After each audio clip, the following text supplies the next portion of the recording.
Good day, everyone. My name is Luis Portillo. I am the Vice President of External Relations for MARCA, the Mid-Atlantic Regional Counselors Association.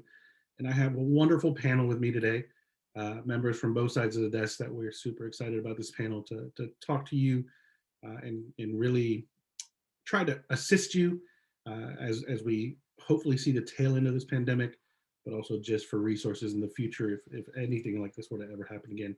And just to actually have an honest conversation about something that we need to talk about more, especially through the stresses and the day-to-day life of our students and ourselves as well. Today's topic is surrounding more of the mental health aspect of the pandemic and the college admissions going process. And I will let my panel introduce themselves, starting with our new and dear friend, Shanay Howard. Awesome. Hi, I am Shanay Howard, Shanay Freeman Howard. I have two last names. I have to respect my husband. But I have been a school counselor in secondary schools for 13 years. I started in the New York City public school system. And then I moved to Northern Virginia, where I was in the private school system in Loudoun County. I worked for a private institution there before moving to Fairfax County, where I am presently. And I'm a school counselor there at Justice High School. So I love children, I love kids, and I love helping them. And I've been blessed to be in this profession for so long. Hi, everyone. I'm Jill Shimek. I'm a Senior Assistant Director of Admissions for Indiana University. I've worked in IU's Office of Admissions or admissions adjacent since February of 2012, but my entire career has been spent in education, and I was a K through 12 teacher before moving into collegiate work. Hey everyone, my name is Nerren. I am the Assistant Director of Recruitment at Mississippi State University. I am regional and located here in Nova. I've been in the profession for 6 years now, which is crazy. Like Jill, spent all of my career in education and in the field, and so just love connecting with students and have some different capacities of working in state and relocated to this area about 2 years ago. So just super excited to be with you all. All right. Hello, everyone. My name is Jua Howard, Assistant Director in the Office of Undergrad Admissions at the University of California, Berkeley. Regional, like my college colleagues here, based out of Northern Virginia. I've been with Berkeley for going on almost 11 years now. Before that, I worked for the Gates Millennium Scholars Program and then started in admissions at Howard University. So definitely had a good mixture of experiences in higher ed, and definitely have enjoyed it. In addition, I have the honor of also being the director of Virginia and DC for MARCA as part of the exec board. So I'm really excited to be here. Hello, my name is Padget, and I'm the regional rep for admissions for South Carolina, and my territory is Virginia. I've been in higher education for about 7 years. I started out in the Career Center and alumni associations, and then I switched over to admissions and haven't left since, and I absolutely love it. So thanks for being here. Awesome. Thank you all for introducing yourself. Let's dive straight into it. Shanay, with your experience in school counseling and how it's evolved over time, right? What was the biggest difference in what, especially stress levels wise and mental health capacity of your students that you noticed immediately with the pandemic? And what resources did you use, high school related? And then for my college side, just to start thinking about it, what resources did you guys, as you folks as college admissions counselors, start using during the pandemic to assist with that?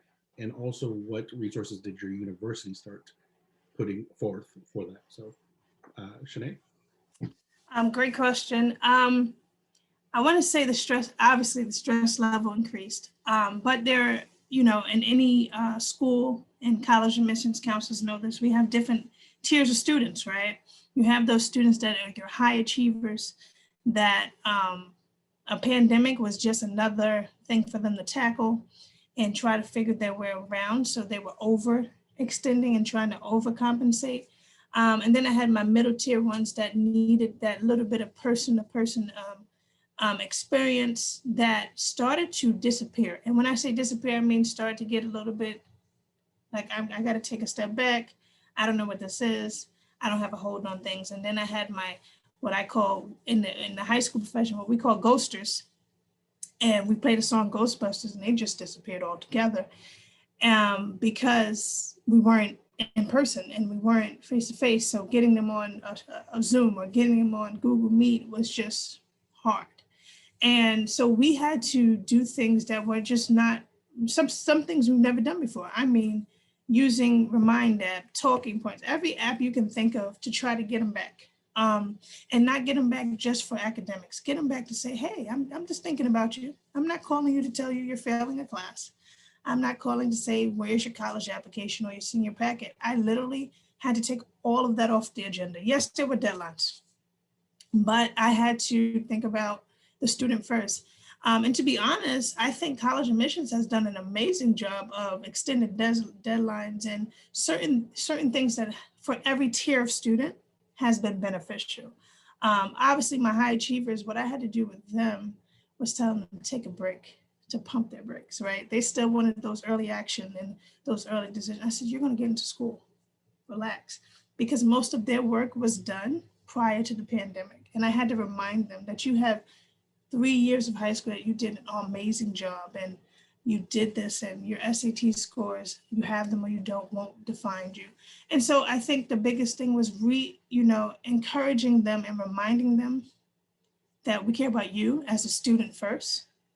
And we care about your future, but we have plans and we have things in place that will help you down the line if we have to deviate from the path. And I kept saying, this is all new to all of us. So let's walk this together. And I've seen that be quite beneficial for our students. Awesome, thank you. Any of my college reps want to start off first on what you did personally and what your schools did? I know Shanay touched on it, on how we've adapted to it as well, but what in particular resources would you put out there to students to use on your campuses? So for our current students, our CAPS, our Counseling and Psychological Services offices, moved entirely virtually. We are still under a hiring freeze, but we've been able to hire more mental health professionals, thankfully, because we know that that's been an issue. IU has instituted mental health days this year. We're calling them wellness days. So throughout the semester, students have random days off, just to encourage that taking time and taking a break. We've also, I think, been cognizant of our own staff and what we can and can't do. And I think that especially a year ago right now, we were saying yes to everything, right? Because we didn't know how long it was going to happen. We didn't know what we would be able to do, how things would move forward. And I think now we're in this summer, we moved to a place where it's like, you need to take time for yourself too. And so as professionals, just being encouraged to use our time off, even if we're not going somewhere. And so that we have time to devote to especially as an admissions office, to our prospective students and prospective families, because we've seen so much more anxiety. This is already a super anxiety producing process. And so whatever we can do to help alleviate that. So creating new programming, we have done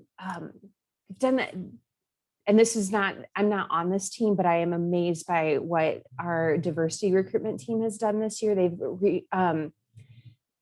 basically for like 8th and 9th graders, they've created an online curriculum to help them think about preparing for college. And it's not like it has IU branding all over it, but it's not IU focused. So just really helping students plan ahead. Because I think that when they have a plan, some of that tension goes away.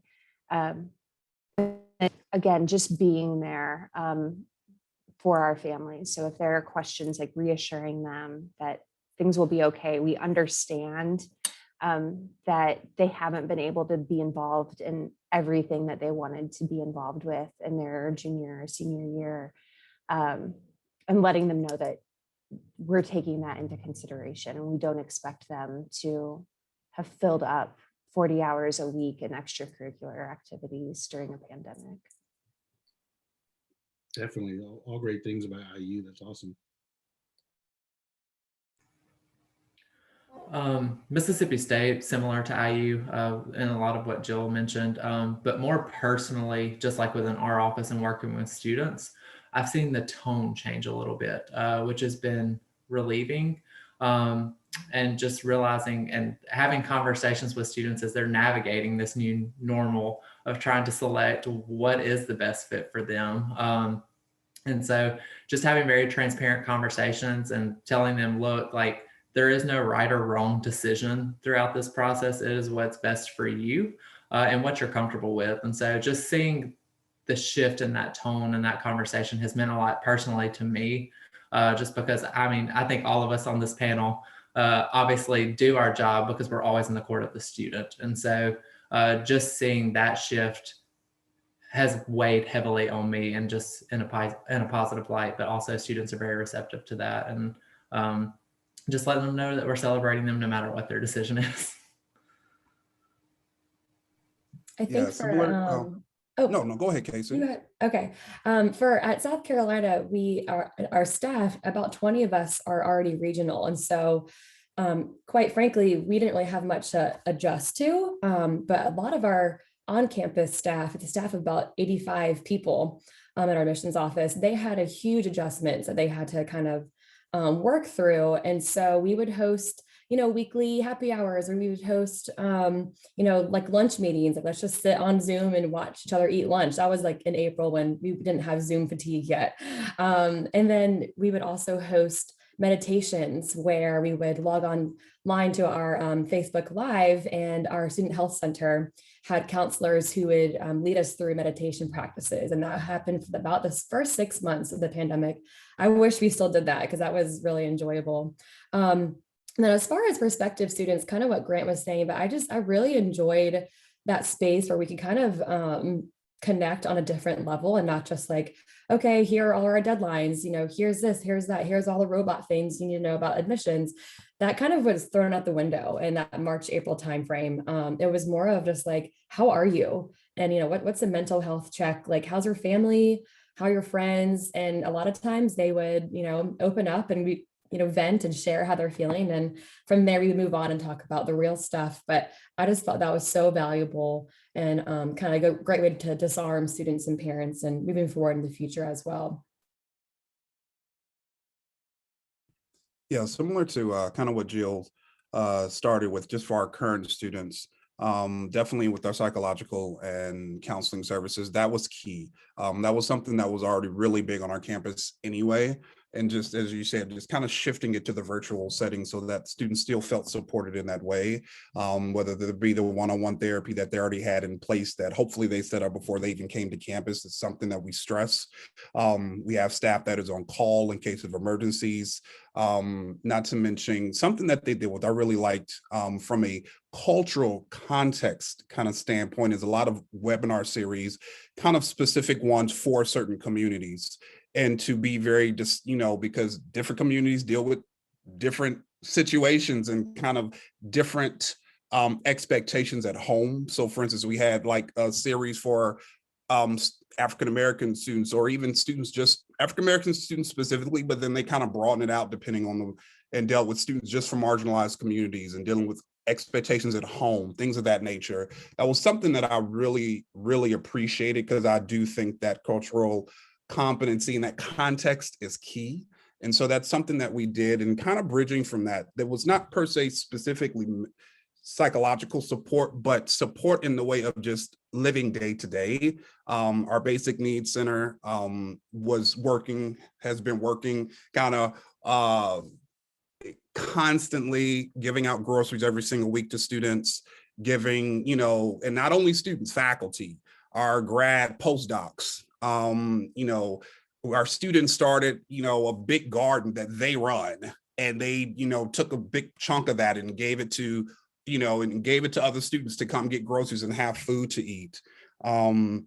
not to mention giving money out, grants for, students who may have had to leave campus last spring and needed to get out of their lease, and helping them pay for, the rest of their rent to get out of that lease and get back home and things of that nature. So that was kind of the other part of it. I think when they just deal with stress level, what are the other things that students have to deal with just to live day to day to support them? And that was something that we were very much focused on. From a staff standpoint, definitely very similar to just kind of like the happy hours. Something that we've been doing and still do is our book club, which I personally love.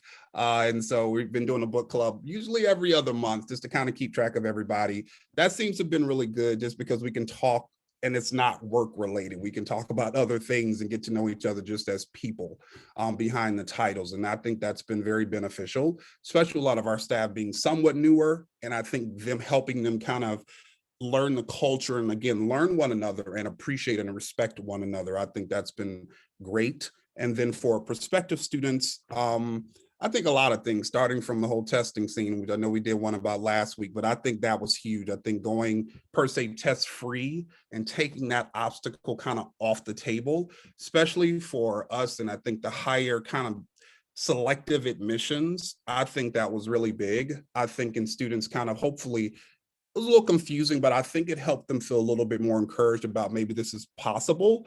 And then, okay, let's have this conversation. And then what you all said as well, I just think the tone, I think the conversation, I think, showing up, answering their questions, not talking to them as if, we're doing you a favor. Like, no, I'm talking to you because, I really want to talk to you and I value you. And how can I be of service to you? And I think having that conversation and approach is always key. So just some things kind of across the board that we've done that I think have proved beneficial for kind of across the board. Awesome. Yeah. Is it okay if I add thoughts now that I've heard everyone else's great thoughts? I thinking back to like how we've always done it, right? And whether that's test scores or even advising and being looser with our policies this year, I think has been super helpful. So even like before, it's like our academic advisors, like they're overloaded. It's like a public school counselor, right? You have a huge caseload. They couldn't talk to prospective students. And last spring, they're like, we'll talk to them. And here are resources that you can give them before we even talk to them. So that just changing that policy a little bit, changing our test optional policies so that students could change their mind, right? And it's like, I think what we've realized is like, we can do this in a pandemic. We could do this all of the time too. So hopefully we keep this momentum in terms of this flexibility and not beholden to policy going forward, that we can continue the student-centered focus. Not that we weren't student-centered before, but I feel like we have become more so in the past year. Great points, Jill, we've all, we do this job because we enjoy working with students, right? And that's our focus. But the pandemic made a lot of us realize that there are still some holes to fill it. And hopefully, like you said, we can continue doing that. Shanay, months ago, NACAC president or NACAC CEO Angel Perez mentioned something about our school counselors and how overworked they are and how about 80% of your job is dealing with social and emotional issues and only about 20% is the college going aspect, right? One question that I have for you is, as a school counselor, what are you looking for from us on the college side in assisting you in making sure that we can fulfill the other 80% of the college going process while you deal with definitely the more important part, the social and emotional issues of the student, and we can kind of supplement what you're doing. What are you looking for us to do to assist you in obviously relieving some of that stress from your student?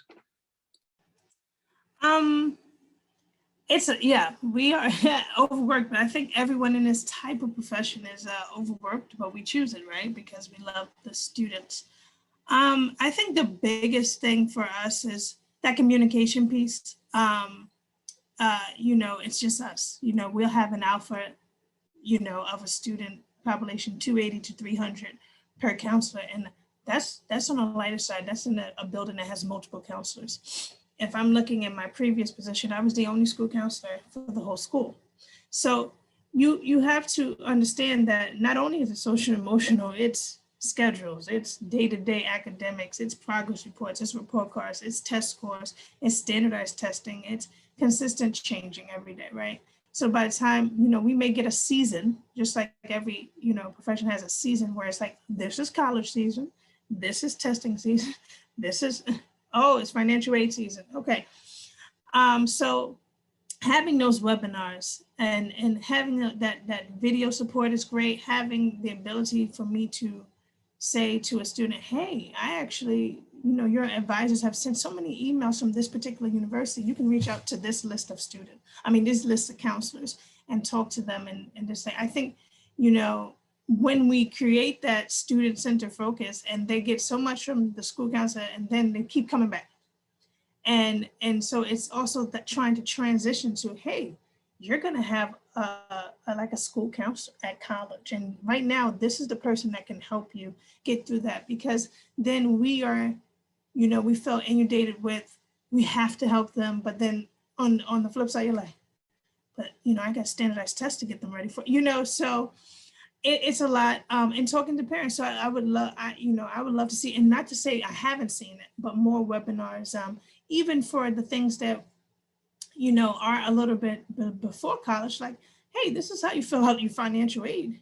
And this is how you get the most money. These are grants, these are scholarships. These are some things we look for when we award financial aid packages, those type of things, helping our students who are undocumented, even if it's an option. And I think Mr. Howard, he alluded to it, I work in a population where a lot of parents lost their jobs or they may be undocumented. And students picked up the workload, and students picked up the house chores and watching the younger siblings who were home. And so they became working full-time jobs, working students, and trying to apply to college and be the first in their family to do so. So having, those type of things, or webinars or talks or just chime-in sessions, and at various times, I will say this, there's no longer, yes, there's a time schedule I have, but I've done more meetings this year and the previous years out of work hours than I've ever done in my life. In 13 years in this career, because I have to get them after work, or I have to get, 7 o'clock, sure, I'll call you at 7. Or you need to do it before you go to work, 5:30, wow, we'll meet at 5:30 because you're gonna be at work for 10 hours, and I've managed to do that. Now, I'm not saying everyone will be able to do that, but having later presentations or that 8 o'clock, and it may switch, obviously, we're our country is transitioning into a better place, but being flexible or having on-demand type webinars that we could send out to students. Awesome, all great points. Shanay, you mentioned something about flexibility, and I know on the college side, myself and my colleagues included, accessibility has become a big portion of our job, right? I will be the first to say, though, sometimes accessibility does get the best of you, because like you said, Shanay, sometimes you're up at 8 o'clock at night.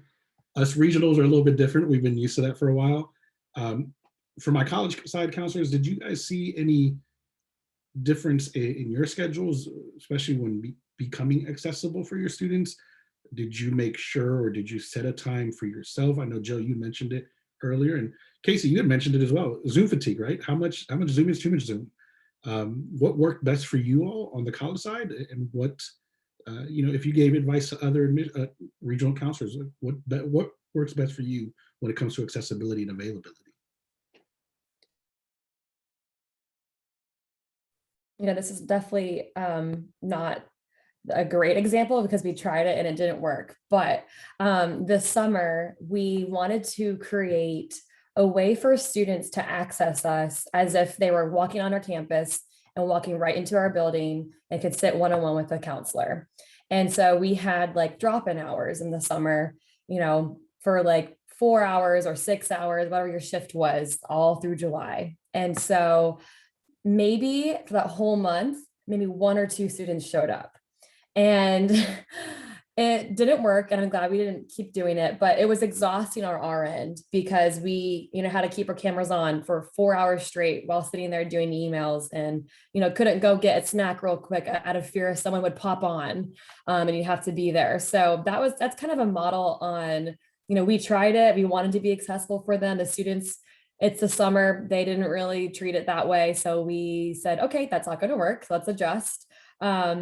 And so instead we just created, student meeting times.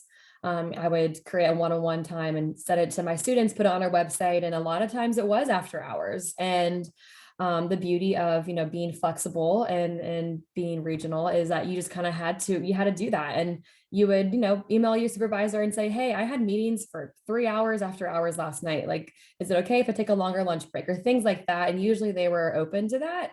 But I think it was so worth it though, because these students were in school, 9 to 3, and then they wanted to wait till the parents came home or were off their Zoom meetings, after 5. And so where's the room for that one-on-one attention for your students? So definitely a lot of after hours, but it seems like back to normal kind of now, knock on wood.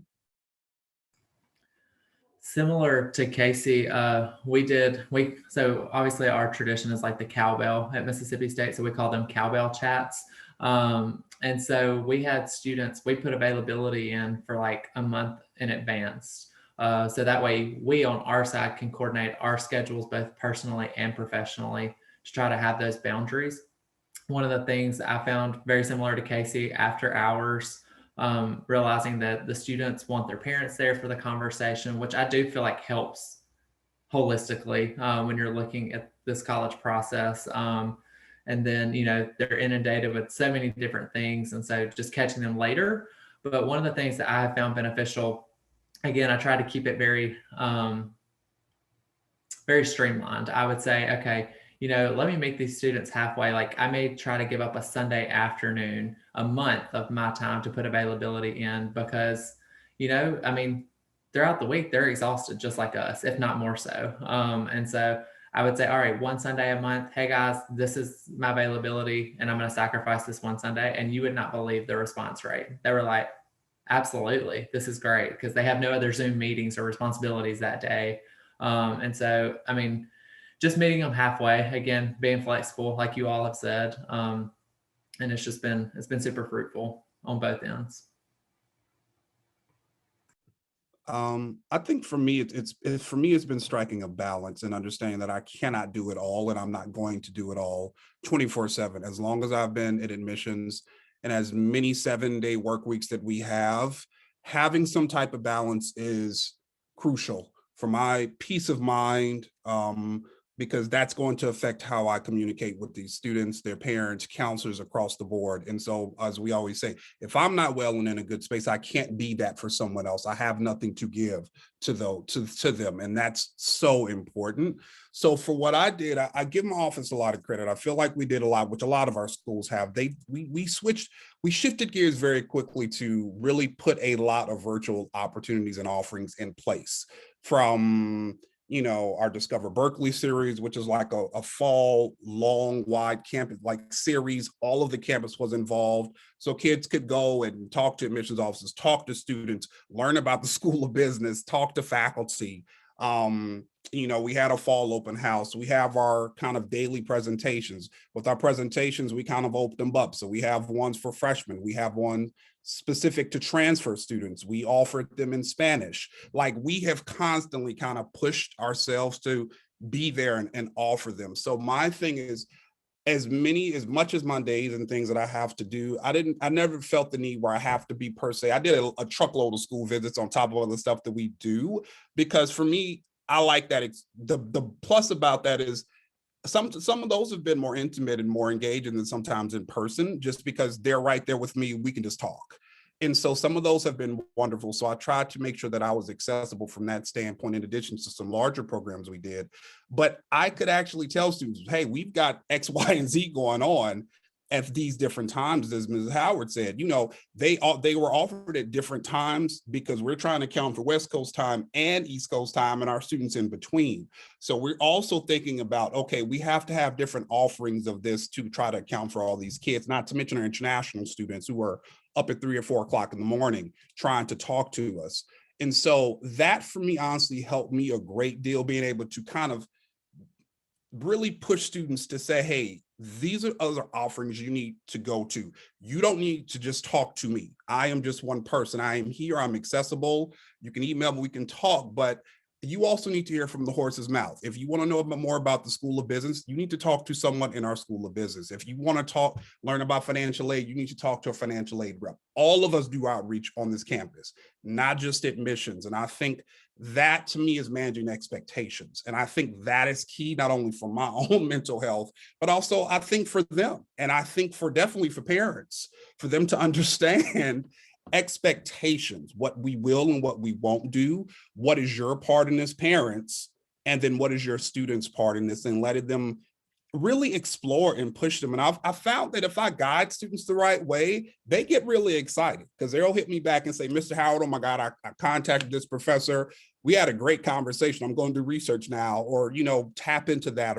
And I feel like it's gave them a sense of empowerment of, again, how to navigate this process, but just by just being there, responding, say, hey, check this out. Hey, that's great. Hey, try this.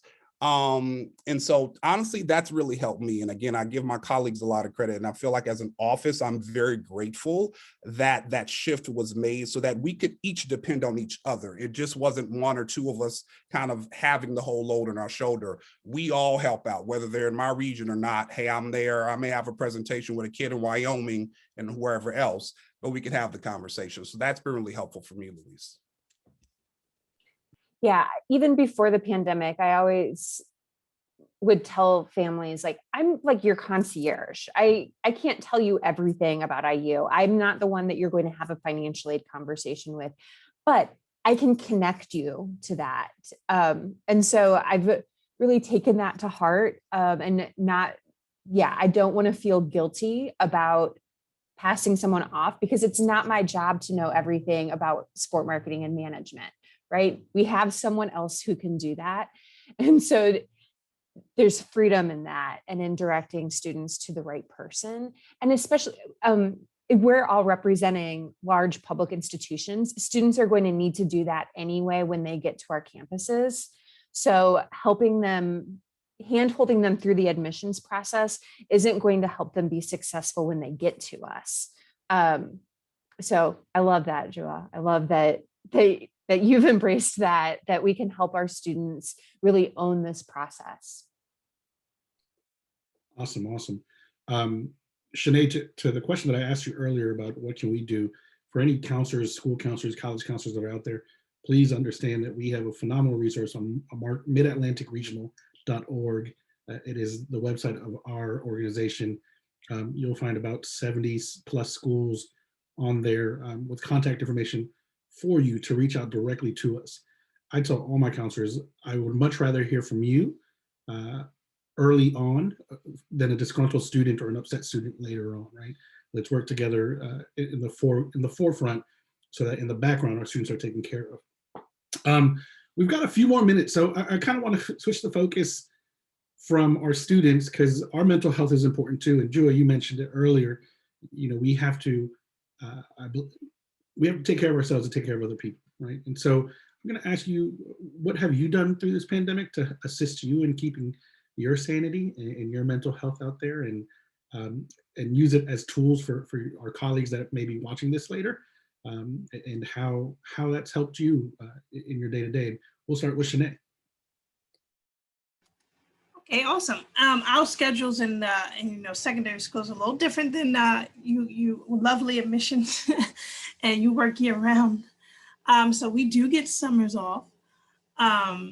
So summer was very important going into this year for us. Although we start in August, I had to shut down. I didn't touch a computer, and I know I could have did some work to prepare, but the work was still going to be there come August. And the students are not going anywhere because they got to go to school. So at the end of the day, separating that time. And then during the year, I think our administration did a great job of, making sure not to email us too much on the weekends going into a Monday. And for me, honestly, it didn't matter, because I do not touch my email on the weekends. I've used my vacation pop-up more than normal. I put it on. Your message is important. I will return it, come Monday morning at this time. And speaking to what Mr. Howard said, setting those boundaries. Now, I am accessible to an extent, but I do have a family. I do have children of my own, and I do have to separate that work-life balance. And so I had to make a schedule because we're inside, and that's also inside. I had to make a schedule where I actually got out of my office, walked down the stairs, opened the door, and went outside for lunch, like I would if I was in a school building, because I was like, I need a mental health day. Some days I was like, I'm not signing on to another Zoom. I promise. Like today, I'm not going to do it, but you have to, right? And so I had to make sure I set a schedule. And if it's going to be one of my later days in the morning, if I could feasibly do it, I made sure I didn't have any morning meetings because my schedule that day was going to be so late that I knew that. So in the mornings, I'm spending time with my kids and I'm making sure they're okay. And we're watching whatever she wants to watch at 2 years old on the television. And I'm doing that because I knew my evenings may be taken away from my personal family, but I gave her the daytime and it was flexible. And as it opened up a little bit, I work out, so I believe in going to the gym and getting my health done. No parents or very few people have my personal cell number. And that was very important to me. If it's an emergency, you can reach me, but parents know you can't have my cell phone number. You can have my Google Voice number, but you can't have my cell phone number because that turns off and it's only operational Monday through Friday. And we used apps, I have a Remind app. I do have some special cases where I have students that I was a little concerned. And I will say, you always get those students that make you. So I do have a Remind app and another app that I use that can alert my phone if something extenuating. And I tell them, listen, this is an extreme emergency because the first person I'm going to call is 911. But if you feel that you can, it's still not my number. It's through my school email. But I did set alerts and I did make sure on my vacation blockers, I did put, if an emergency or you're having crisis, all these things you didn't think of to do before the pandemic. I put those on the bottom of my emails because it would tell them like, hey, at the end of the day, at least they did provide me some information to go to our parent if they were having a crisis. This is the information because you can only do but so much. And just like everyone has alluded to, if you can't help yourself first, you're not going to help anybody. They say on the plane, put your mask on first and then help someone else. So work-life balance, cutting it off no matter what. And I had to learn that. I had to really teach myself that from being in the in-person world and going to work every day. And I didn't mind checking my email here and there, like especially before winter break and early admission season. And I had to really be tough. Like, if you do not send your recommendation before Thanksgiving, I'm not putting it in. My Common App due date is here. And my coalition, I'm doing it here. And if you have personal emails, and I had to really be about it because they will, I love my students, but they will email you. It could be Christmas Day and they're like, but it's still on January. I'm like, it's too late. And then if it's November 1st, it's like it's October. And I'm like, well, your senior packet was due in September. It's so much teaching them deadlines, but it taught them to advocate for themselves, like Jill said. And you're teaching, you can walk them through the process, but I think even in this pandemic, I will say this, I've gotten better as in my profession of setting boundaries, but also as a better counselor, because I'm truly showing you how to advocate for yourself, and then also how to stick to deadlines and how to get things in. And then if you miss a deadline, you can contact the college admissions office, but I'm no longer doing that because I set that up for you. So I'm sorry, that was a long roundabout, but boundaries. Setting boundaries is important. For any of my college counselors, what did you all do to keep your sanity? I'm sure this comes as a surprise to no one who has seen me before a college fair. I've knit a lot.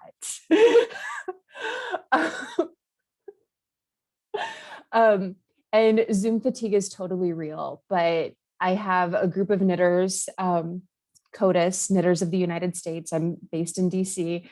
So we totally embrace that. We used to meet at Union Market once a week. We now meet on Zoom twice a week. And it is the one Zoom meeting that even 13 months into this, I still look forward to. And so knowing like, what are the things that I can do, even if I'm getting on Zoom, is this still going to bring me life and joy?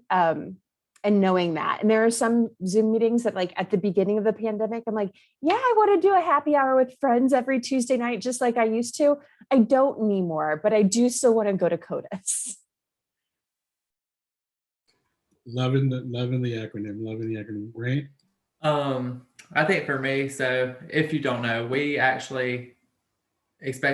welcomed our first daughter like 2 weeks after the pandemic hit. So that was just an adjustment in and of itself. And then my wife's like, maternity leave got cut short because she works in healthcare. So she got called back at like 4 weeks. And so here I am working from home, trying to figure out, navigate this new norm personally and professionally. But how I sort of coped was just kind of giving myself grace and giving myself perspective and realizing, you know, it's easy, very easy in our world to like look around yourself and, you know, think the world is doomed and all of this kind of stuff. But again, just giving yourself grace and being a little bit more relaxed and saying, you know what, I might have to, like a lot of my hours were bleeding into the days and the nights with trying to be a stay-at-home dad and do this job, still doing it. We're a year into it and we're thriving. It's great. But for me, just much like Ms. Howard said, like setting those boundaries,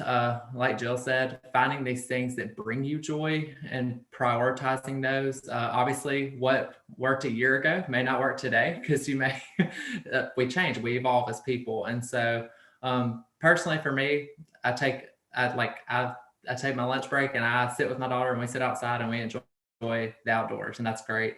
And then there's a time at the end of the day where I just go when my wife gets home and I'm like, I need to be by myself. And so I just go on a run and I put in my AirPods and I just listen to a podcast. And so again, just finding that niche of what works for you, because we've all touched on it, but like if you're not taking care of yourself, you can't be best serving those around you, whether it's personally or professionally.